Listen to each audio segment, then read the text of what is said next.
नमस्कार दोस्तों, universal online study में मैं नवीन सिंह आपका स्वागत करता हूं। आज प्राचीन भारतीय इतिहास से महत्वपूर्ण जो युद्ध हैं उन पे हम लोग चर्चा करेंगे, क्योंकि सभी परीक्षाओं में युद्ध से ज़रूर प्रश्न रहते हैं और आज हम उन्हीं युद्धों पे चर्चा करेंगे। आज हम केवल प्राचीन भारत इतिहास के जो महत्वपूर्ण युद्ध हैं उन पे चर्चा करेंगे। वैसे आप लोग युद्ध के विषय में जानते होंगे, तैयारी कर रहे हैं तो ज़रूर उसको पढ़ते होंगे, लेकिन अगर उन युद्ध के विषय में अगर आपका गहराई से अध्ययन नहीं होगा, आप उन युद्धों के विषय में उनकी कहानी को अगर आप नहीं जानेंगे तो वो बहुत जल्दी आपके दिमाग से उतर जाता है, यानी भूल जाते हैं आप। तो आज हम इन 10 युद्ध के विषय में कुछ कहानी बताएंगे, कुछ ऐसा सिस्टम बताएंगे जिससे आप उन युद्धों को आप लंबे समय तक अपने दिमाग में याद करें। देखिए, जब आप इन युद्धों को आप रटते हैं तो रटते समय आप केवल ये रट लेते हैं कि ये युद्ध कब हुआ, किस किस के बीच हुआ और किस तारीख को हुआ। लेकिन जब इस सभी युद्ध की आप कहानी पढ़ लेते हैं, उस कहानी में जो और प्रश्न बनते हैं वो आपके दिमाग में रहते हैं। अगर इन युद्ध के अतिरिक्त भी उस युद्ध के अंदर गहराई से कोई प्रश्न अगर आपसे पूछ ले तो भी आप उत्तर आसानी से दे सकते हैं। तो आइए हम लोग शुरू करते हैं। भारतीय प्राचीन इतिहास के प्रमुख युद्ध में सबसे पहला युद्ध आता है हमारा दशराज का युद्ध, यानी हम देखेंगे दशराज का युद्ध। दशराज युद्ध के विषय में बहुत चर्चा हुई है। हमारे ऋग्वेद में इस युद्ध का उल्लेख मिलता है। दशराज युद्ध या इसे कहीं दशराज युद्ध के नाम से भी इसका वर्णन मिलता है। दशराज मतलब 10 राजाओं के बीच का युद्ध है। हम जानते हैं कि वैदिक काल में आर्यों के समय में यह युद्ध हुआ था और यह युद्ध आर्यों का आपस में युद्ध हुआ था। इस युद्ध का में भरत मुनि राजा सुदास और आर्यों के अन्य 10 राजाओं के संगठन से यह युद्ध हुआ था। कहते हैं कि यह युद्ध जो हमारे 10 राज्य थे जिसका नेतृत्व पुरु जनपद कर रहे थे और तुत्सु जो जनपद था उसका नेतृत्व भरत मुनि राजा सुदास कर रहे थे। यानी यह तुत्सु और पुरु के बीच का युद्ध था। तुत्सु का नेतृत्व भरत मुनि राजा सुदास कर रहे थे और इस युद्ध का जो इसमें 2 किरदार और हैं जो बहुत ही महत्वपूर्ण है कि एक बार ऐसा हुआ कि तुत्सु के राजा यानी कि भरत मुनि सुदास ने अपने राज्य से विश्वामित्र को हटा दिया था। यानी जो उनके सलाहकार थे विश्वामित्र, किसी कारण से वो विश्वामित्र को हटा दिए थे और विश्वामित्र के स्थान पर अब अपना पुरोहित, अपना सलाहकार वशिष्ठ को रख लिए थे। इस बात से भी विश्वामित्र नाराज थे और विश्वामित्र पुरु और अन्य 10 महाजनपदों को यानी एक साथ लेकर के 10 राजाओं को साथ लेकर के भरत मुनि राजा सुदास से युद्ध किए। इस युद्ध में यानी दशराज के युद्ध में भरत मुनि राजा सुदास यानी तुत्सु की विजय हुई थी। राजा सुदास की इसमें विजय हुई थी, यानी भरतों की विजय हुई थी। और यह युद्ध परुषणी नदी के तट पर हुआ था। परुषणी नदी का वर्तमान नाम रावी है। कहीं कहीं आपको विकल्प में रावी नदी भी मिल जाता है। वैसे हमारे ऋग्वेद के 7वें मंडल में इस युद्ध का उल्लेख मिलता है और यह युद्ध परुषणी या रावी नदी के तट पर हुआ था। परुषणी और रावी नदी, ध्यान रखना, एक ही नाम है, कंफ्यूज मत होइएगा, परुषणी या रावी। इस नदी के तट पर युद्ध हुआ था। कुछ इतिहासकार बताते हैं कि संभवतः यह युद्ध रावी नदी के जल को लेकर यानी जल के बंटवारे को लेकर के भी यह युद्ध हुआ था। और कुछ इतिहासकार बताते हैं यह अस्तित्व का युद्ध था, यानी कि वशिष्ठ और विश्वामित्र के अस्तित्व का भी यह युद्ध था। कारण कोई भी रहा हो, चूँकि बहुत प्राचीन युद्ध है, अगर इसके हम समय की बात करें तो यह युद्ध 5114 ईसा पूर्व, अगर हम बहुत गणना करें तो लगभग यह युद्ध रामायण काल में यानी प्रभु श्री राम के काल में यह युद्ध हुआ था। और कहते हैं कि यह युद्ध त्रेता युग में हुआ था। लगभग 5114 ईसा पूर्व यह युद्ध हुआ था और यह युद्ध तुत्सु और पुरु के बीच यानी तुत्तु का नेतृत्व, इसके जो नेतृत्व यानी कि राजा थे वो भरत मुनि सुदास थे। और पूर्व में कोई एक खास राजा का नाम नहीं मिलता है, लेकिन इसका जो सलाहकार थे वो विश्वामित्र थे। यानी कह सकते हैं वशिष्ठ और विश्वामित्र के अस्तित्व का भी यह युद्ध था, और ये भरत मुनि राजा सुदास के लिए भी, यानी उनके योग्यता का भी यह युद्ध था, उनके प्रभुत्व का भी यह युद्ध था। लेकिन यह युद्ध हुआ, इस युद्ध का उल्लेख एक बार पुनः बता दें, ऋग्वेद के 7वें मंडल में मिलता है। और यह युद्ध भारतीय प्राचीन इतिहास का पहला ज्ञात युद्ध है, जिसका हमें ऋग्वेद में इसका रिकॉर्ड मिलता है।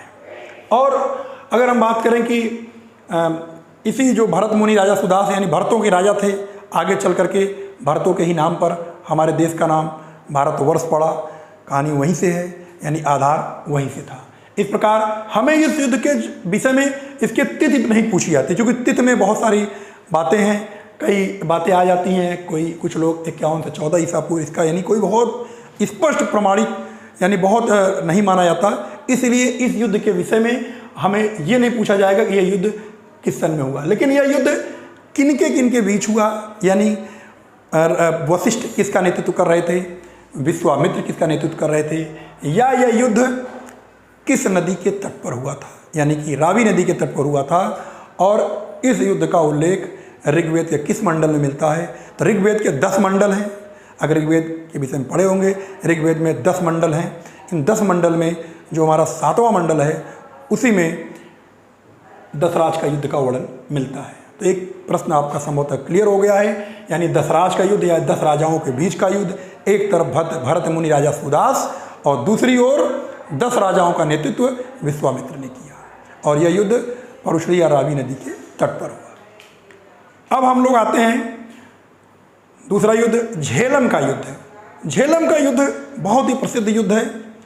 जैसा कि झेलम नाम से क्लियर हो जाता है कि झेलम नदी के नाम से इस युद्ध का नाम रखा गया है, झेलम का युद्ध।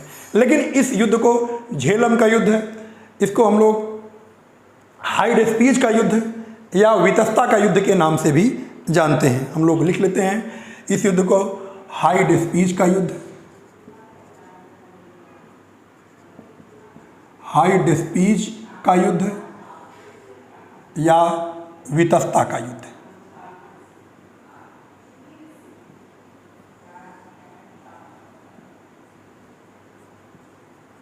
आप ध्यान दीजिए, झेलम का युद्ध है।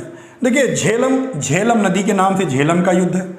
उसके बाद वितस्ता, झेलम नदी का प्राचीन नाम वितस्ता नदी है, उस नाम से वितस्ता का युद्ध भी लिखा मिलता है। और हाइड स्पीच यानी इस युद्ध में लुका छिपी की बात आती है। क्यों आती है, इसकी हम जब कहानी सुनाएंगे तभी आप समझ जाएंगे। लेकिन यह युद्ध, झेलम का युद्ध या हाइड स्पीच का युद्ध या वितस्ता का युद्ध 326 ईसा पूर्व झेलम नदी के तट पर यह लड़ा गया था। यह युद्ध विदेशी आक्रमणकारी सिकंदर और भारत के सीमावर्ती यानी पूर्व राजा पोरस और सिकंदर के मध्य झेलम नदी के तट पर यह युद्ध हुआ था। हम जानते हैं कि सिकंदर एक विदेशी आक्रमणकारी था। यूनान के ग्रीक शहर के मकदूनिया का रहने वाला था। फिलिप द्वितीय का पुत्र था, विश्व विजेता बनना चाहता था, और उसी विश्व विजय के क्रम में यूनान से चलते हुए, बेबीलोन होते हुए, भारत के यानी कि एशिया माइनर होते हुए पूरा जीतता हुआ, जो नहीं उनकी बात माना, जो अधिकता स्वीकार नहीं किया, उस क्षेत्र को नष्ट करते हुए, जलाते हुए, बिल्कुल पूरी तरह से नष्ट करते हुए आगे बढ़ता आया। और वो भारतीय भूभाग में 326 ईसा पूर्व वो प्रवेश करना चाहा। जब वो भारतीय भूभाग में प्रवेश करना चाहा तो सिकंदर के जो घुड़सवार थे उन्होंने बताया कि जो झेलम नदी के उस पार राजा पोरस का साम्राज्य है, और बहुत बड़ा साम्राज्य है, बहुत बड़ी सेना है, उनसे युद्ध जीत पाना बहुत मुश्किल काम है। ऐसा सिकंदर के गुप्तचरों ने सिकंदर को बताया। तब सिकंदर ने एक नीति को अपनाया कि हम झेलम नदी को तब पार करेंगे जब हमारे अनुकूल स्थितियां हों। और झेलम नदी के उसी पार रहकर सिकंदर ने इंतज़ार किया। जब बरसात का मौसम आया, बारिश होने लगी, अब उसी मौसम का इंतजार किया। रात में चुपके से सिकंदर की 40,000 घुड़सवार सेना झेलम नदी को पार करके पोरस के राज्य में आई। और पोरस चूँकि भारतीय राजाओं के विषय में आपने पढ़ा है, सुना है, वो बहुत ही ईमानदार और बहुत ईमानदारी से युद्ध लड़ते थे। उनके अंदर प्राचीन युद्ध जो कौशल था, यानी पूरी ईमानदारी से युद्ध लड़ना, यानी युद्ध में कोई गलत घात न लगाना, युद्ध का समय समाप्त होने के बाद युद्ध न लड़ना, ऐसी नीतियाँ भारतीय राजाओं में सदैव रही है। उसी नीति का पालन हमेशा राजा पोरस ने किया। लेकिन सिकंदर ने उस नीति का पालन नहीं किया। वो तो लुटेरा था, विदेशी आक्रमणकारी था। सिकंदर का नाम अलेक्जेंडर मिलता है, लेकिन भारतीय साहित्य में उनका नाम सिकंदर मिला है। अलेक्जेंडर भी सिकंदर का नाम है, ध्यान रखिएगा, कहीं अगर ऐसा आ जाए तो आप जानते रहिएगा। तो ये झेलम के युद्ध में जब रात में झेलम नदी को पार करके सिकंदर राजा पोरस के राज्य में आया, तो बरसात का समय था। ऐसे समय सिकंदर ने राजा पोरस को ललकारा। राजा पोरस अपनी विशाल सेना लेकर के सिकंदर के सामने आए। लेकिन जब राजा पोरस के जो धनुर्धर थे, जब वो अपने धनुष को ज़मीन में रख करके कमान चढ़ाते थे, ज़मीन गीला था, उनके धनुष ज़मीन में गड़ जाते थे, जिससे ठीक प्रकार से कमान नहीं चढ़ पाता था, जिससे उनके धनुर्धर युद्ध नहीं लड़ पाते थे। पोरस वो सीधे युद्ध नीति को न अपना करके सिकंदर युद्ध नीति को न अपना करके वो राजा पोरस के हाथियों के ऊपर हमला करने लगा, जिसे हाथियों ने भगदड़ मचा दिया। इस प्रकार से एक लुका छिपी का युद्ध खेला, चोरी से छुप करके झेलम नदी को पार करना, उसके बाद युद्ध नीति का पालन न करना और युद्ध करके इस स्तर पर पहुंचा कि अंततः राजा पोरस को सिकंदर के सामने आत्मसमर्पण करना चाहा। सिकंदर जब अंतिम बार जब बहादुरी से लड़ता हुआ पोरस सामने आया, तो सिकंदर ने पूछा कि अब तुम्हारे साथ कैसा बर्ताव किया जाए। तो उसी वीरता का प्रतीक, उसी वीरता के सम्मान के साथ राजा पोरस ने कहा, जैसा एक राजा दूसरे राजा के साथ व्यवहार करता है, वैसा ही पोरस उम्मीद करता है। सिकंदर ने पोरस का जीता हुआ साम्राज्य उसे दे दिया और सिकंदर इस यानी कि पोरस के राज्य को जीत करके आगे बढ़ा। इस प्रकार से झेलम का युद्ध हुआ। हाइडेस्पीज यानी सिकंदर ने जो लुका छिपी, जो चोरी छिप करके इस युद्ध को किया, इसलिए हाइडेस्पीज का युद्ध। और झेलम का नाम वितस्ता है, इसलिए वितस्ता का युद्ध, यानी 3 नामों से युद्ध इस युद्ध को जानते हैं। और यह युद्ध 326 ईसा पूर्व, यानी ईसा से भी यानी 326 वर्ष पूर्व यह युद्ध लड़ा गया था। और यह युद्ध सिकंदर और पोरस के मध्य लड़ा गया था। आप चाहें तो नोट कर लें, यह युद्ध यानी राजा सिकंदर और पोरस, यानी सिकंदर और पोरस के मध्य युद्ध लड़ा गया था, जिसमें सिकंदर विजयी रहा। सिकंदर को भारतीय साहित्य में सिकंदर कहा जाता है और इन्हें ग्रीक यानी यूनानी लेखों में इन्हें अलेक्जेंडर कहा जाता है। इस प्रकार से झेलम का युद्ध सिकंदर जीता, लेकिन गलत तरीके से। अब हम आगे बढ़ते हैं।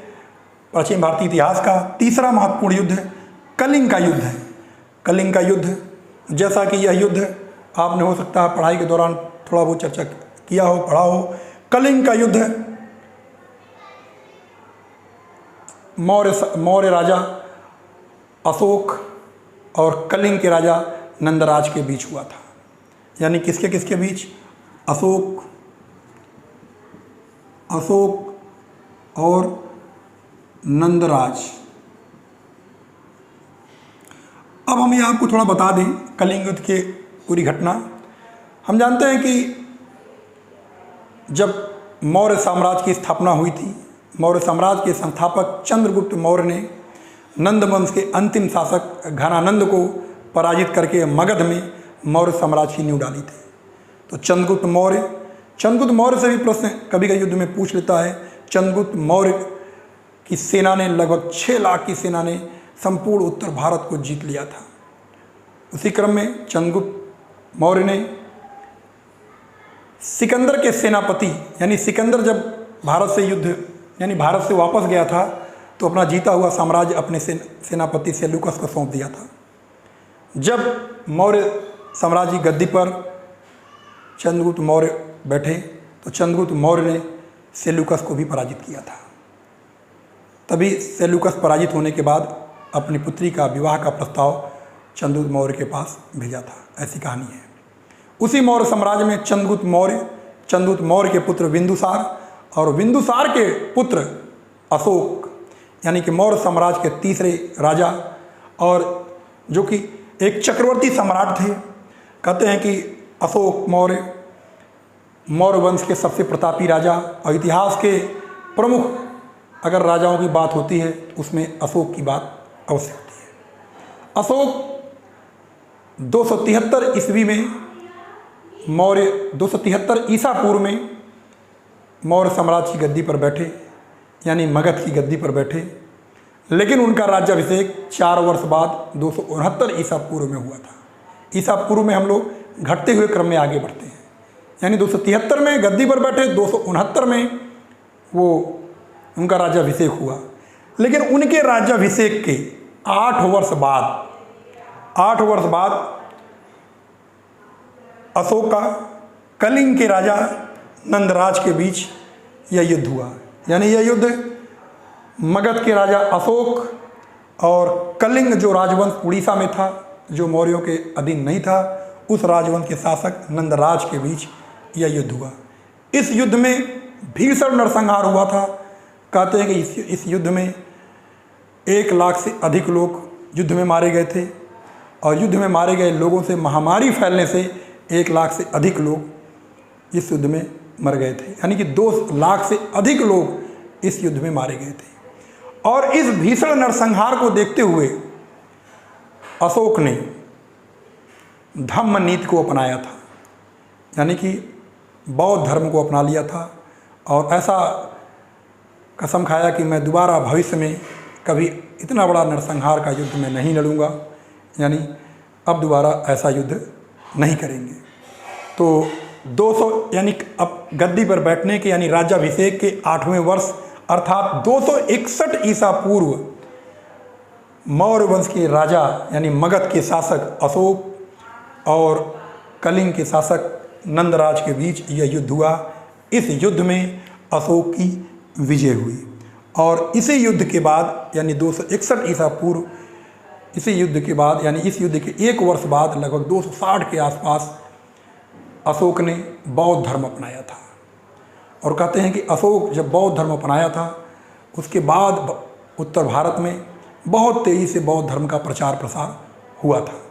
इस प्रकार से यह कलिंग का युद्ध बहुत ही महत्वपूर्ण है। यानी एक बार फिर से देख लेते हैं, यह युद्ध 261 ईसा पूर्व यह युद्ध हुआ था, और यह युद्ध अशोक और नंदराज के बीच हुआ था, जिसमें अशोक की विजय हुई थी। इस प्रकार से परीक्षा के दृष्टिकोण से यह युद्ध आपके लिए बहुत महत्वपूर्ण है। अगले युद्ध की हम बात करते हैं। अगर प्राचीन भारतीय इतिहास में अगर युद्ध की बात करें तो जो 4थे नंबर पर युद्ध आता है हमारा पुलकेशिन द्वितीय और हर्षवर्धन के बीच युद्ध। यह युद्ध लगभग 612 ईस्वी में, अभी तो जो तीनों युद्ध पड़े वो ईसा पूर्व में थे, यह युद्ध 612 ईस्वी में हुआ था। और यह युद्ध के कारण तो हम बता दें आपको थोड़ा सा पुलकेशिन द्वितीय के बारे में और थोड़ा हर्षवर्धन के बारे में। देखिए, जब मगध में धीरे धीरे मौर्यों के बाद जब गुप्त काल आया, गुप्त साम्राज्य के पतन के बाद धीरे धीरे अब उत्तर भारत का जो केंद्र बिंदु बन जाता है वो कन्नौज बन जाता है, और कन्नौज के प्रतापी शासक हर्षवर्धन होते हैं। जब हम इतिहास की श्रृंखला आपको पढ़ाएंगे वहाँ आपको डिटेल पढ़ाएंगे हर्षवर्धन के बारे में, पूरी कहानी कि हर्षवर्धन के पिता प्रभाकर वर्धन, उसके बाद हर्षवर्धन के बड़े भाई राजवर्धन, उनकी बहन राजश्री के बारे में पूरी कहानी बताएंगे। लेकिन यहाँ पर हम ये देखेंगे कि कहते हैं कि प्राचीन भारत के अंतिम प्रतापी राजा, अंतिम शक्तिशाली राजा हर्षवर्धन थे, जो 606 ईस्वी में मगध की यानी कि मगध की गद्दी पर बैठे थे। उस समय मगध की राजधानी कन्नौज थी, यानी मगध का केंद्र बिंदु अब कन्नौज हो जाता है, और हर्षवर्धन की राजधानी कन्नौज होती है। हर्षवर्धन बहुत एक विशाल साम्राज्य के राजा होते हैं, और कन्नौज उनकी आर्थिक राजनीतिक हर तरह से बिल्कुल परिपूर्ण उनकी राजधानी थी। और हर दृष्टिकोण से कन्नौज को अगर हम देखेंगे, साहित्यिक दृष्टिकोण से, आर्थिक दृष्टिकोण से, राजनीतिक दृष्टिकोण से, अब जो मगध का केंद्र बिंदु जो पाटलिपुत्र हुआ करता था, अब वो केंद्र बिंदु अब हो गया है कन्नौज। और कन्नौज के शासक हर्षवर्धन होते हैं, एक विशाल साम्राज्य पे शासन कर रहे होते हैं। लेकिन गुजरात पर इनका अधिकार नहीं था। वहीं गुजरात में चालुक्यों का शासन था। गुर्जर जानते हैं, चालुक्यों का शासन था। और उन्हीं चालुक्यों में हर्षवर्धन के समकालीन यानी पैरेलल एक शासक थे पुलकेशिन द्वितीय, जो चालुक्य वंश के एक प्रतापी राजा थे। और हर्षवर्धन उत्तर भारत के एक प्रतापी राजा थे। इस युद्ध के विषय में बहुत डिटेल इतिहास में समय नहीं मिलता कि यह युद्ध का कारण क्या था, क्यों हुआ, कैसे हुआ। ऐसे बाद में इतिहासकारों ने अनुमान लगाया। लेकिन पुलकेशिन द्वितीय के ऐहोल अभिलेख में यह उल्लिखित मिलता है कि पुलकेशिन द्वितीय की सेना ने हर्षवर्धन की सेना को नर्मदा नदी तट के पीछे खदेड़ दिया था, यानी नर्मदा नदी तट को पार नहीं करने दिया था। इस प्रकार से कह सकते हैं कि हर्षवर्धन का जो साम्राज्य था वो नर्मदा नदी के इस पार तक था, और उस पार पुलकेशिन द्वितीय यानी चालुक्यों का साम्राज्य था। और यह युद्ध 612 ईस्वी में हुआ था। तो इस प्रकार से क्लियर होता है कि यह युद्ध पुलकेशिन, अगर ये प्रश्न आता है, क्योंकि एग्जाम में तो पूछा जाएगा ना कि पुलकेशिन द्वितीय का हर्षवर्धन से युद्ध कब हुआ या इस युद्ध का उल्लेख कहाँ मिलता है, तो हम कह सकते हैं कि इस युद्ध का उल्लेख ऐहोल अभिलेख में मिलता है। ऐहोल अभिलेख में मिलता है कि यह युद्ध नर्मदा नदी के तट पर लड़ा गया था। और ये कहा जाता है, इस ऐहोल अभिलेख में ऐसा उल्लेख मिलता है कि पुलकेशिन द्वितीय की सेना ने हर्षवर्धन की सेना को नर्मदा नदी तट के पीछे खदेड़ दिया था। इससे ज्ञात होता है कि अगर हम ऐहोल अभिलेख को सच मानकर चलें, ऐसा मुश्किल सा दिखता है, क्योंकि हर्षवर्धन की एक विशाल सेना, आप समझ सकते हैं, उत्तर भारत के एक विशाल साम्राज्य, और उस विशाल साम्राज्य की विशाल सेना को एक छोटा सा राज्य यानी कि चालुक्यों को हराना बहुत मुश्किल काम था। और ऐसा भी हो सकता है, चूंकि ऐहोल का अभिलेख ये पुलकेशिन द्वितीय का ही अभिलेख है, इन्होंने अपनी बड़प्पन में, अपनी बड़ाई के लिए, अपने वर्चस्व के लिए, लोगों अपने राज्य की जनता को दिखाने के लिए ऐसा उल्लेखित करवा दिया हो, तो ऐसा भी हो सकता है। लेकिन ऐहोल अभिलेख में मिलता है कि इस युद्ध में हर्षवर्धन की सेना को पीछे खदेड़ दिया था। तो हमारे लिए यानी कि पुलकेशिन द्वितीय का हर्षवर्धन से युद्ध हुआ, ऐहोल अभिलेख में इस युद्ध की जानकारी मिलती है, नर्मदा नदी तट के पीछे खदेड़ दिया था, और यह युद्ध 612 ईस्वी में हुआ था। अब तक आप लोगों ने ये 4 युद्ध देखा, हर्षवर्धन और पुलकेशिन द्वितीय के युद्ध, ये 612 ईस्वी। अब आते हम प्राचीन भारत का ये हमारा जो 5वां प्रमुख युद्ध है। इस युद्ध को हम युद्ध के नाम से भी जान सकते हैं और आक्रमणकारी के भी नाम से जान सकते हैं। यहीं से यानी कि मोहम्मद बिन कासिम ये भारत का नहीं था, यह एक अरबी आक्रमण, अरब से आया हुआ था। अरब आप देखते होंगे जो वर्तमान में यूएई का क्षेत्र है, अरब का क्षेत्र है, इसमें बहुत चर्चा में भी है। तो मोहम्मद बिन कासिम अरब से आया हुआ था और भारत के उत्तर पश्चिमी क्षेत्र में 712 ईस्वी में इन्होंने आक्रमण किया।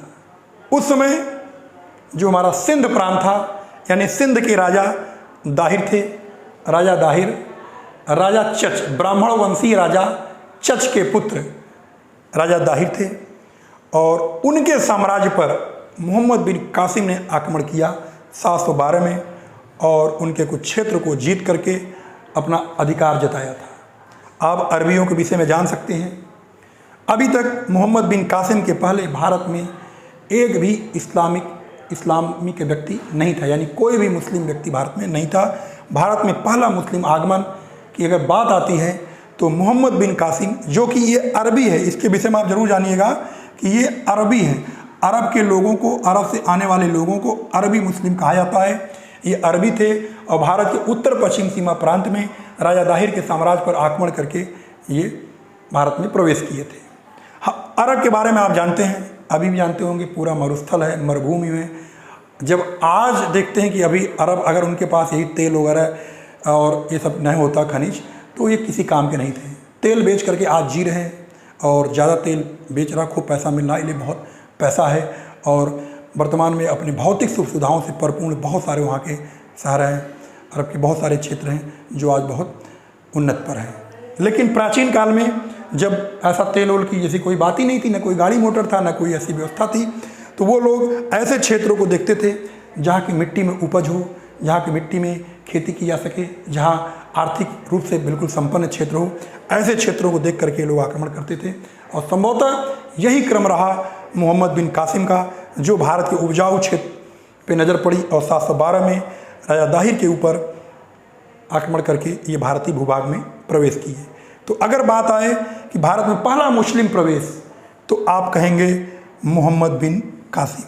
समय की बात आएगी तो 712 ईस्वी, इस बात को जरूर ध्यान रखिएगा, भारत में पहला मुस्लिम आक्रमणकारी, ऐसे भी प्रश्न आता है, भारत में पहला मुस्लिम आक्रमणकारी मोहम्मद बिन कासिम, जिसने 712 में सिंध प्रांत में ब्राह्मण वंशी राजा चच के पुत्र राजा दाहिर को पराजित करके भारत में अपना अधिकार किया। इस प्रकार से ये 5वां युद्ध रहा जिसमें मोहम्मद बिन कासिम विजयी रहा, जिन क्षेत्र पर आक्रमण किया उस क्षेत्र को जीत करके भारत में बस गया। तो पहला अरबी आक्रमणकारी और पहला मुस्लिम आक्रमणकारी मोहम्मद बिन कासिम। ये 5वां युद्ध आपका क्लियर हुआ। अब हम लोग चलते हैं 6वें महत्वपूर्ण युद्ध की ओर। आप लोगों को लगातार आप वीडियो में बने रहिए, इसको देखते रहिए। जब 10वें युद्ध की चर्चा कर लेंगे तो एक आप देखेंगे कि कोई भी युद्ध, जरा भी आप इस युद्ध के विषय में सोचेंगे, तुरंत उस युद्ध की कहानी आपके दिमाग में बैठ जाएगी। और जब कहानी बैठ जाएगी तो कभी भी इस युद्ध को आप भूलेंगे नहीं, और उससे कितना भी घुमा फिरा के क्वेश्चन पूछा जाएगा आप आंसर दे लेंगे। लेकिन अगर आप केवल एक युद्ध और समय रट लेंगे तो भूल जाएंगे। इसलिए लगातार वीडियो में हमारे साथ अंत तक बने रहिए, तो आप पूरी तरह से एकदम समझ जाएंगे। अब आते हैं जो 6वां युद्ध है प्राचीन भारत में, वो गजनवी का आक्रमण। बहुत महत्वपूर्ण युद्ध के रूप में हमारी पढ़ाई के दृष्टिकोण से तो महत्वपूर्ण है, लेकिन भारत में इनके युद्ध करने के दृष्टिकोण से यह युद्ध महत्वपूर्ण नहीं है। गजनवी का आपने सुना होगा।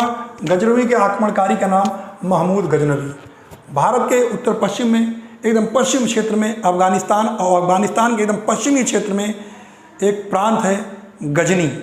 गजनी से महमूद गजनवी नामक एक व्यक्ति आया था, इसलिए इनको गजनी यानी महमूद गजनवी भी बोला जाता है। यानी यहाँ पे अगर आप लिख दें महमूद गजनवी, ये द्वितीय मुस्लिम आक्रमणकारी थे। ध्यान देना, मोहम्मद बिन कासिम पहले मुस्लिम आक्रमणकारी थे, लेकिन ये अरबी थे। ये दूसरे मुस्लिम आक्रमणकारी थे, लेकिन ये तुर्की थी। कैसे होते? ये तुर्की थी। ध्यान देना, ये अरबी नहीं थी। दूसरे मुस्लिम आक्रमणकारी थे और ये तुर्की मुसलमान थे, अरबी नहीं थे। इस प्रकार से महमूद गजनवी ने उसने सुना था 1000 का समय, आप समझ सकते हैं 1000 ईस्वी के कहीं कहीं 1001 भी मिल जाता है, लेकिन 1000 ईस्वी के आसपास हमारा जो उत्तर भारत था वो छोटे छोटे प्रांतों में बटा हुआ था। कोई भी उत्तर भारत में एक केंद्रीय राजा नहीं था जो सभी राज्यों को एक कर सके। जब इतिहास की हम चर्चा करेंगे तो 700 से 1200 के मध्य प्रांतीय राज्यों की क्या स्थिति थी हम वहाँ पे चर्चा करेंगे।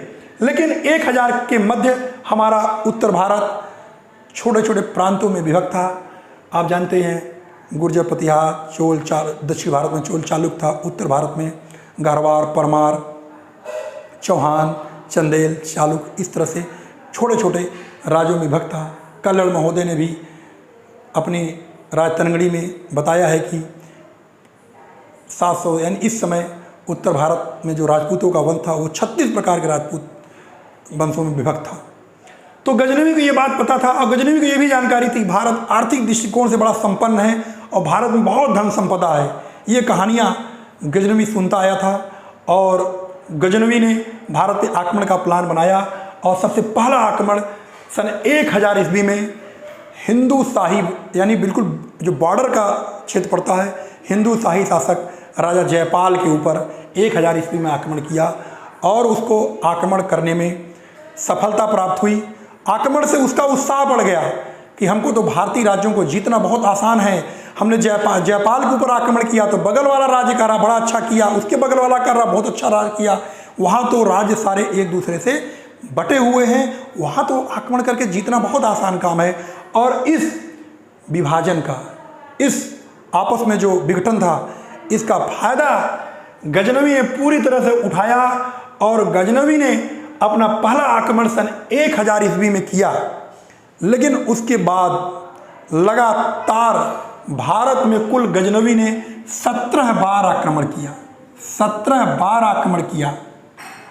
और गजनवी ने 1026 तक आक्रमण किया। अंतिम आक्रमण इनका जाटों के विरुद्ध था, यानी कि कह सकते हैं कि गजनवी ने भारत पर पहला आक्रमण सन 1000 ईस्वी में किया और अंतिम आक्रमण यानी कि 1026 तक लगातार 17 बार आक्रमण किया। एक बार आया, लूटपाट लिया, फिर वापस चला गया, फिर कुछ दिन बाद आया, फिर एक क्षेत्र टारगेट किया और अपने गुप्तचरों को भेज करके कहाँ पे आसानी से लूटपाट किया जा सकता है, हराया जा सकता है, उस राज्य को लूटा, वहाँ से धन संपदा ले गया, फिर आया। इस तरह से क्रमानुसार 17 बार यानी 1000 से लेकर के 1026 के बीच में 17 बार उसने आक्रमण किया। और इनके अगर सबसे बड़े आक्रमण की बात की जाए, जो भारतीय दृष्टिकोण से बहुत ही दुखदायी आक्रमण था, भारत के लिए बहुत ही दुखद समय था, यानी इनका जो है 16वां आक्रमण। इनका जो 16वां आक्रमण था, 16वां आक्रमण गुजरात के सोमनाथ मंदिर पर था। गुजरात के सोमनाथ मंदिर पर था, यानी गुजरात उसने सुन रखा था पहले से कि गुजरात का जो सोमनाथ मंदिर है, जो समुद्र तट पे है, और उस मंदिर में अथाह धन संपदा है, हीरे जवाहरात बहुत हैं, ऐसा उसने सुन रखा था। और अपना टारगेट बनाया, यानी कि 1025 में अपना टारगेट बनाया और 16वां आक्रमण गुजरात के सोमनाथ मंदिर पर किया। जब सोमनाथ मंदिर पर आक्रमण किया, उसकी थोड़ी सी कहानी हम आपको बता दें कि जब सोमनाथ मंदिर पर आक्रमण किया, उस मंदिर के बीचों बीच में एक बिना किसी आधार की एक लोहे की मूर्ति टिकी हुई थी। वहाँ के पुजारी, वहाँ के लोग वो सोचते समझते थे कि ये भगवान शिव का आशीर्वाद है कि बिना किसी आधार के, बिना किसी माध्यम से वह मंदिर एकदम बीच में टिका हुआ है। लेकिन जब गजनवी ने आक्रमण किया, उसने मंदिर के एक दीवार को तोड़ा तो मूर्ति तिरछी हो गई। उसने समझ लिया यह कोई ईश्वरीय कृति नहीं है, यह मंदिर में कोई मंदिर की दीवारों में कोई ऐसी चुंबकीय व्यवस्था है या कुछ ऐसी व्यवस्था की गई है जिसके आकर्षण से वो मूर्ति बीचों बीच टिकी हुई है। और इस प्रकार से गजनवी ने उस मंदिर के दीवारों को तोड़ दिया। और मंदिर को तोड़ने के बाद जब वहाँ के साधु संत विरोध किए तो अपने सैनिकों को आदेश दिया कि जाओ सभी साधु संतों का कत्ल कर दो। ऐसे कई हजार साधु संतों का कत्लेआम गजनवी ने सोमनाथ में कराया। उसके बाद उस मंदिर से, तहखाने से अथाह हीरे जवाहरात भारत से लेकर गया। एक इतिहासकार ने अपनी रचना में लिखा है कि गजनवी इतना धन खच्चरों से लदवा करके गजनी ले गया कि रास्ते में कहीं कहीं तो हीरे जवाहरात गिर जाते हैं। अर्थात आप समझिए कि अगर कहीं से हम लोग गांव में जैसे भूसा कहीं रखना हो तो अगर एक स्थान से दूसरे स्थान पर उठा के रखो तो कुछ छूट जाता है तो आदमी छोड़ता है, छोड़ो इतना कोई बेकाम है। यानी गजनवी के लिए वो हीरे जवाहरात इतने अधिक थे कि थोड़े बहुत अगर गिर जाते थे रास्ते में तो उसे उठाना भी उचित नहीं समझता था। यानी इतना धन संपदा जो भारत सोने की चिड़िया थी उसे लूट करके गजनवी ले गया और अथाह धन संपदा इन 17 युद्धों में उसने लूटा और अपने देश ले गया। गजनवी के इस आक्रमण के बाद अब बात आती है मोहम्मद गोरी के आक्रमण की। ध्यान दीजिए, भारत पर का जो 7वां महत्वपूर्ण युद्ध है या आक्रमण कह लीजिए, जो हमारे परीक्षा के दृष्टिकोण से बहुत ही महत्वपूर्ण है, वो मोहम्मद गोरी का आक्रमण है। देखिए, मोहम्मद गोरी सुदूर अफगानिस्तान के पश्चिमी क्षेत्र में गजनी के ही निकट एक गौर प्रांत था और गौर प्रांत के रहने वाले मोहम्मद सिहाबुद्दीन मोहम्मद गोरी, इनका नाम था सिहाबुद्दीन मोहम्मद गोरी, नाम था, लिख देते हैं कभी प्रश्न परीक्षा में पूछ लेता है, शिहाबुद्दीन मोहम्मद गौरी इनका नाम है। यानी कि गजनी के नज़दीक यानी अफ़गानिस्तान के पश्चिम क्षेत्र में गौर प्रांत था और गौर प्रांत का होने के नाते शिहाबुद्दीन को गोरी यानी गौरी भी कहा जाता है। गजनी के आक्रमण के लगभग 175 साल बाद, देखिए गजनवी ने कब आक्रमण किया था? सन 1000 ईस्वी में। उसके 175 साल बाद यानी 1100, यानी देख रहे हैं आप 175 साल अतिरिक्त है। 175 साल बाद मोहम्मद गोरी ने भारत पर आक्रमण किया था। मोहम्मद गोरी जब 1175 में भारत पर आक्रमण किया, उसने मुल्तान में एक करमाथी वंश था, उसी करमाथी वंश के ऊपर अपना पहला आक्रमण किया। एक विशाल सेना लेकर के वो भारत आया और भारत पर आक्रमण किया। मोहम्मद गोरी का उद्देश्य भारत में लूटपाट न करके भारत में को अपने अधीन करना, भारत में भी शासन करना, ऐसा ही कुछ मोहम्मद गोरी का उद्देश्य रहा। अभी आगे क्लियर हो जाएगा, क्योंकि गजनी का उद्देश्य तो केवल लूटपाट था, लेकिन मोहम्मद गोरी का उद्देश्य लूटपाट नहीं था। मोहम्मद गोरी 1175 में मुल्तान के में करमाथी वंश के ऊपर, वर्तमान में यह क्षेत्र पाकिस्तान के में आता है। आपने मुल्तान बड़ा नाम सुना होगा कि वीरेंद्र सहवाग ने टेस्ट क्रिकेट में 309 रन बनाया था, तो उन्हें मुल्तान का सुल्तान कहा जाता है, जो भारतीय इतिहास में यानी भारतीय क्रिकेट इतिहास में वो मुल्तान के सुल्तान नाम से चर्चित हैं। वही मुल्तान है जो वर्तमान में पाकिस्तान में पड़ता है। और उसी मुल्तानी 1175 में मुल्तान में और करमाथी वंश के ऊपर इन्होंने आक्रमण किया और विजय प्राप्त किया। यानी मोहम्मद गोरी के बारे में जब इतिहास आप पढ़ेंगे तो वहाँ पे चर्चा होगी, वहाँ आपसे इतिहास श्रृंखला में बताएंगे कि मोहम्मद गोरी ने भारत में 1175 में आक्रमण किया, उसके बाद 1178 में किया, कई आक्रमण, वो चर्चा हम आपसे बाद में करेंगे। लेकिन एक 1175 में मोहम्मद गोरी का पहला आक्रमण था और भारत में दूसरा तुर्क आक्रमण था। देखिए पहला तुर्क आक्रमण, ये भी तुर्की थे, ये भी कौन थे? तुर्की थे। तो ध्यान देना, प्रश्न क्या बनता है? भारत में पहला जो है दूसरा तुर्की आक्रमण और तीसरा मुस्लिम आक्रमण मोहम्मद गोरी ने किया, क्योंकि ये दोनों तुर्क थे। देखिए मुस्लिम में आपका मोहम्मद बिन कासिम पहले मुस्लिम आक्रमणकारी हो गए, लेकिन ये अरबी थे।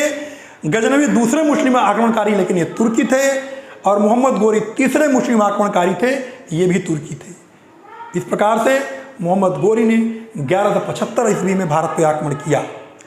उसके बाद गजनवी मोहम्मद गोरी ने 1175 के बाद, यही भी जान लीजिए, 1178 ईस्वी में भी इसने भारत पर आक्रमण किया। यानी उस समय गुजरात में आक्रमण किया था और उस समय वहाँ के यानी चालुक्य शासक भीम द्वितीय मूलराज शासन कर रहे थे और उन दोनों लोगों ने मोहम्मद गोरी को पराजित करके खदेड़ दिया था। यानी यह युद्ध किसके भी यहाँ पे हम चर्चा कर देते हैं। 1178 में जो युद्ध हुआ था वो भीम द्वितीय और मूलराज, ये कहते हैं कि ये गुजरात में आबू पर्वत के समीप भीम द्वितीय और मूलराज ने मिल करके मोहम्मद गोरी को पराजित किया था। इसमें इनकी विजय हुई थी, मोहम्मद गोरी पराजित हुए थे। कहते हैं कि भारत में संभवतः मोहम्मद गोरी की ये पहली पराजय थी। इस प्रकार से 1175 में मोहम्मद गोरी का आक्रमण हुआ। इस युद्ध को मोहम्मद गोरी जीत गया था, लेकिन 1178 में मोहम्मद गोरी को भीम द्वितीय मूलराज ने मिल करके आबू पर्वत के समीप इन्हें पराजित किया था और यह मोहम्मद गोरी की भारत में प्रथम पराजय थी। यानी इस प्रकार से हमारा मोहम्मद गोरी का आक्रमण क्लियर हुआ। उसके बाद अब हमारा जो 8वां युद्ध आता है वो तराइन का प्रथम युद्ध है। तराइन का प्रथम युद्ध, यह युद्ध इतिहास में बहुत, यानी परीक्षा के दृष्टिकोण से यह युद्ध बहुत पूछा जाता है। हम जान लेते हैं तराइन एक कस्बा, एक शहर है। वर्तमान में ये करनाल के, हरियाणा में करनाल के समीप ये तराइन है। और तराइन में 2 युद्ध हुए थे। तो तराइन का प्रथम युद्ध 1191 ईस्वी में, यानी कि पृथ्वीराज चौहान, जिन्हें हम लोग पृथ्वीराज थर्ड के नाम से जानते हैं, वर्सेस यह हुआ था मोहम्मद गौरी के मध्य। देखिए, मोहम्मद गौरी 1178 में भीम द्वितीय मूलराज से भारत में हार गया था, लेकिन उसने अपना हिम्मत नहीं छोड़ा और वहां से हारने के बाद उत्तर भारत की ओर आगे बढ़ा और उत्तर भारत में दिल्ली के शासक पृथ्वीराज चौहान के साम्राज्य के ऊपर उसकी नज़र पहुंची और उसने, चूंकि जैसे जैसे वो भारत के अन्य क्षेत्रों, छोटे छोटे क्षेत्रों को जीतता गया, उसकी भारतीय भूभाग में सेना बढ़ती गई और एक विशाल सेना लेकर के पृथ्वीराज चौहान थर्ड, यानी पृथ्वीराज तृतीय भी कहा जाता है। जब चौहान वंश की भी चर्चा करेंगे तो वहाँ पे हम पृथ्वीराज के बारे में बताएंगे। बहुत ही प्रतापी राजा थे पृथ्वीराज चौहान और एक राजा के सभी गुण इनके अंदर था। पृथ्वीराज चौहान और मोहम्मद गौरी के मध्य 1191 में तराइन के मैदान में युद्ध हुआ। पृथ्वीराज चौहान ने मोहम्मद गौरी को बुरी तरह पराजित किया, यानी मोहम्मद गौरी को पराजित करके इस तराइन के युद्ध को जीत लिया और मोहम्मद गौरी को खदेड़ दिया। भारतीय राजाओं की विशेषता थी, वो युद्ध करते थे, अपने साम्राज्य की रक्षा के लिए युद्ध करते थे, लेकिन इस स्तर तक नहीं गिरते थे कि किसी को अगर वो अपने को समर्पण कर दिया या हार मान लिया तो उसकी हत्या कर दी जाए। ऐसा ही पृथ्वीराज चौहान ने किया। मोहम्मद गौरी को उसने हत्या नहीं की। मोहम्मद उस युद्ध के बाद गौरी वापस चला गया, यानी वापस अपने देश नहीं गया, उस युद्ध से वापस हो लिया। इस प्रकार से तराइन का प्रथम युद्ध 1191 में पृथ्वीराज चौहान और मोहम्मद गौरी के मध्य यह युद्ध हुआ और इस युद्ध में पृथ्वीराज चौहान, इन पृथ्वीराज थर्ड जो दिल्ली के शासक थे, वो इस युद्ध को जीत गए और मोहम्मद गौरी को उन्होंने छोड़ दिया। देखिए, भारतीय राजाओं की विशेषता, विदेशी आक्रमणकारी, उनके खून में बड़ी गंदगी होती थी। उनका प्रारंभिक इतिहास भी बहुत गंदा था। वो छल, द्वेष, हर तरह से हर प्रक्रिया अपनाते थे। यानी उनका जो कहते हैं ना कि नरसंहार उनके जीन्स में होता था, जो भारत की प्रवृत्ति ऐसी कभी नहीं रही। और भारतीय राजाओं के बारे में तो आप सभी ने सुना ही है। आज भी हमारा देश उस युद्ध नीति से बचता है। अब आते हम दूसरा महत्व, यानी कि तराइन के मैदान में दोबारा युद्ध हुआ, यानी तराइन का द्वितीय युद्ध। यह युद्ध बहुत महत्वपूर्ण, तराइन का प्रथम, तराइन का द्वितीय युद्ध। यह युद्ध भी पृथ्वीराज चौहान वर्सेस यानी कि मोहम्मद गौरी। ध्यान देना, यह युद्ध भी उसी तराइन के मैदान में, जो वर्तमान में हरियाणा में पड़ता है, उसी तराइन के मैदान में उसी आक्रमणकारी मोहम्मद गौरी के मध्य मात्र प्रथम युद्ध के 1 साल बाद 1192 में यह युद्ध हुआ। इस युद्ध का तात्कालिक कारण आप जान लेंगे तो एकदम क्लियर हो जाएगा। कहते हैं कि जब पहला युद्ध पृथ्वीराज चौहान ने मोहम्मद गौरी को हरा दिया था, तो मोहम्मद गौरी भाग करके कन्नौज के शासक, गढ़वाल शासक जयचंद के पास गया और जयचंद ने पृथ्वीराज चौहान से मोहम्मद गौरी के युद्ध करने पर सहयोग का आश्वासन दिया। चूंकि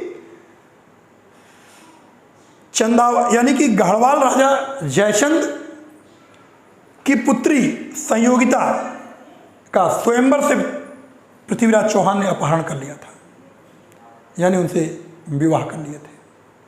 इस बात से जयचंद बहुत नाराज था और उसी नाराजगी का बदला लेने के लिए कन्नौज के गढ़वाल शासक जयचंद ने पृथ्वीराज चौहान के विरुद्ध मोहम्मद गौरी का सहयोग करने का आश्वासन दिया और जयचंद के सहयोग से मोहम्मद गौरी ने तराइन के द्वितीय युद्ध में, इसे कहा जाता है, पृथ्वीराज चौहान के ऊपर आक्रमण कर दिया और इसी छल तरीके से मोहम्मद गोरी ने पृथ्वीराज चौहान को पराजित किया। साहित्यों में लिखा मिलता है कि मोहम्मद गोरी पृथ्वीराज चौहान से भले ही उनको हरा के उन पर अधिकार कर लिया, उनसे बहुत प्रभावित था। और पृथ्वीराज चौहान के दरबारी कवि चंद्र बरदाई थे।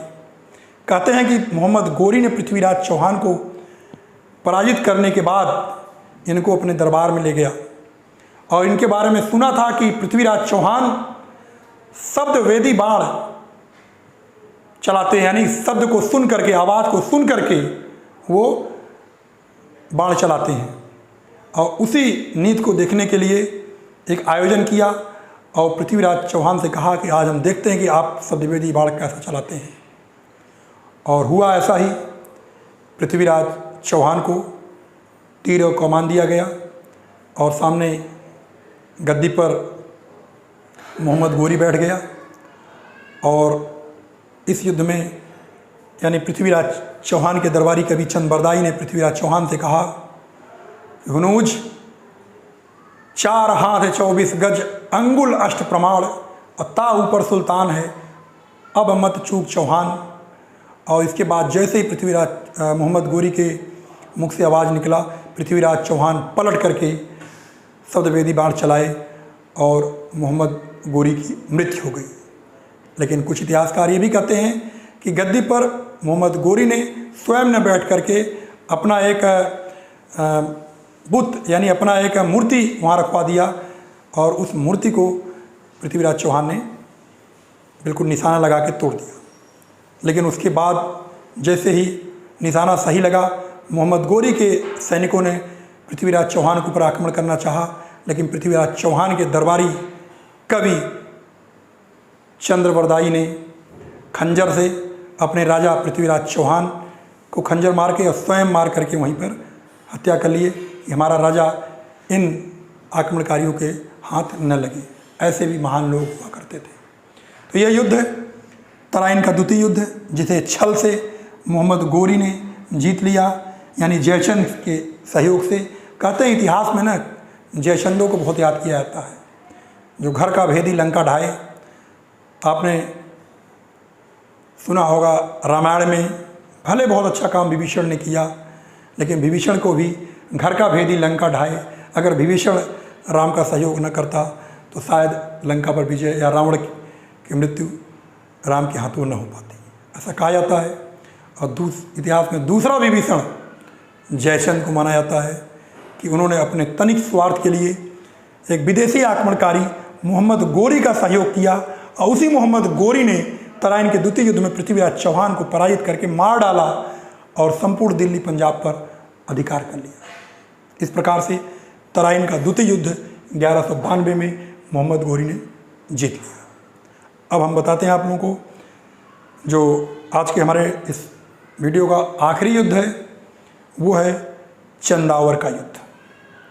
चंदावर का युद्ध चंदावर के मैदान में ये लड़ा गया है। और चंदावर अगर देखें तो वर्तमान में उत्तर प्रदेश के इटावा जिले में है। यह उत्तर प्रदेश के इटावा में है, इटावा में है ये चंदावर वर्तमान स्थान, और ये कन्नौज के बगल में। चूँकि इस युद्ध की कहानी यह है कि कन्नौज के राजा जयचंद थे। जयचंद ने मोहम्मद गोरी का सहयोग किया था। जब मोहम्मद गोरी ने तराइन का युद्ध जीत लिया, उसके पास और विशाल सेना हो गई और ताकत हो गई, तो उसने कहा जयचंद से कि जब तुम अपने देश के, अपने पड़ोसी राजा के नहीं हुए, तनिक स्वार्थ के लिए तुमने एक विदेशी आक्रमणकारी का सहयोग किया, यानी हमारा सहयोग किया, तो तुम भविष्य में हमारा क्या साथ दोगे, कब पलट जाओगे, इसका कोई अंदेशा नहीं है। इसी बात को लेकर के मोहम्मद गोरी ने 1194 में चंदावर नामक स्थान पर जयचंद को पराजित किया। यानी यह भी युद्ध मोहम्मद गौरी और वर्सेस जयचंद के मध्य हुआ, और इस युद्ध को भी मोहम्मद गोरी ने जीत लिया। कारण क्या था कि जिस जयचंद ने तराइन के द्वितीय युद्ध में पृथ्वीराज चौहान के विरोध में मोहम्मद गोरी का सहयोग किया था, उसी चीज़ को जान करके कहा कि जब तुम अपने समीपवर्ती अपने देश के राजा के नहीं हुए, तुम भविष्य में हमारा क्या होगे। इस प्रकार से मोहम्मद गोरी ने जयचंद को भी पराजित करके संपूर्ण कन्नौज राज्य पर अधिकार कर लिया। इस प्रकार से आप देख सकते हैं कि कैसे मोहम्मद गोरी ने तराइन के द्वितीय युद्ध में दिल्ली, पंजाब, उसके बगल में पूरा कन्नौज, पूरे क्षेत्र को जीत करके अपने अधीन कर लिया।